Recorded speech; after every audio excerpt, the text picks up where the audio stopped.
करते हैं VIP share.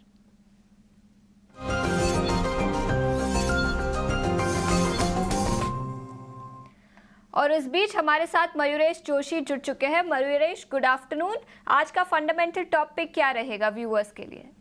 तो हमें मार्केट से इंडिया में वैरोक इंजीनियरिंग पसंद आ रहा है। हमें लगता है जो 2-3 चीजें ट्रिगर बन के उभर कर आ सकती है। एक तो उनके जो बड़े ऑर्डर इनको मिले थे 8,500 करोड़ के, उसमें 40% ऑर्डर ईवी सेगमेंट से है। और ईवी सेगमेंट के ऑर्डर्स ना सिर्फ वैल्यू क्रिएटिव होते हैं बट बेटर मार्जिन के साथ होते हैं। इसको मद्देनजर रखते हुए जो 5% ईवी का कंट्रीब्यूशन था पिछले वित्त वर्ष में, उसमें एक सिग्निफिकेंट वृद्धि देखी जा सकती है in the coming few years. दूसरी चीज, उन्होंने अपनी डेट टू इक्विटी अच्छी खासी कम कर दी है। At the end of March 23 जो नेट डेट टू इक्विटी 1.27 थी, that has come down to 0.63। और मैनेजमेंट काफी होपफुल है विद इम्प्रूव्ड कैश फ्लोज, ये net debt to equity ratio और भी कम हो जाएगा। तीसरा, हमें ये नहीं भूलना चाहिए कि ऑटो एंसिलरी स्पेस में जो एक एक्सपेक्टेशन हम मान के रखते हैं in terms of diversified client addition, so on so forth, वैरोक के number specifically from an EPS perspective, जो हम ईपीएस रेटिंग पे देखते हैं मार्केट ऑफ इंडिया में, आरएस रेटिंग, इंस्टीट्यूशनल होल्डिंग, जो सारे पैरामीटर कैंसिल होते हैं, ये शायद ये कंपनी फुलफिल कर रही है। विच मीन जो प्रीसीडिंग अर्निंग ग्रोथ है, शायद अर्निंग्स ग्रोथ 20 से 25% के दायरे में रह सकती है for the coming few quarters and year this year.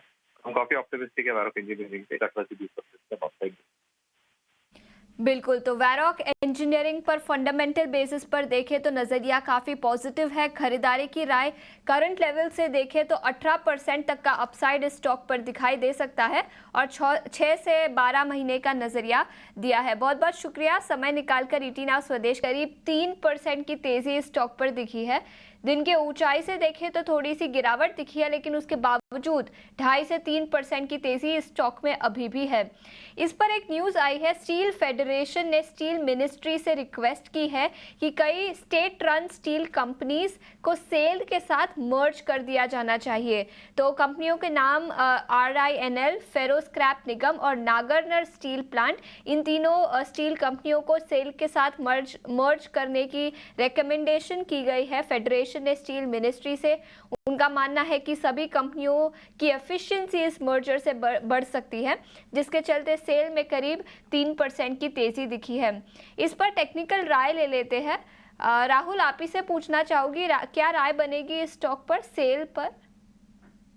तो generally metal sector as a whole पे अगर मैं चर्चा करूं तो अभी भी बुलिश साइंस हैं as a sector in a whole. SAIL specifically बहुत टाइम से साइडवेज चल रहा है फ्रॉम जून 4 को, जब इलेक्शन रिजल्ट के बाद वाला क्रैश की मैं बात कर रहा हूँ। उससे जैसे पब्लिक सेक्टर बैंक्स में थोड़े टाइम पहले कह रहा था कि वो पूरा रिकवर नहीं हुआ है, मेटल्स भी कुछ काउंटर्स ऐसे हैं जो पूरा रिकवर नहीं हुआ है। लॉन्ग जाने के लिए थोड़ा वेट करना पड़ेगा। 161, 162 के ऊपर जब ब्रेकआउट होता है तभी लॉन्ग जाने की सलाह यहाँ पे। करंट मार्केट प्राइस पे जस्ट वेट एंड वॉच करना चाहिए, प्रीएम्प्टिवली लॉन्ग नहीं जाना चाहिए मेरे अकॉर्डिंग। तो वेट एंड वॉच करने की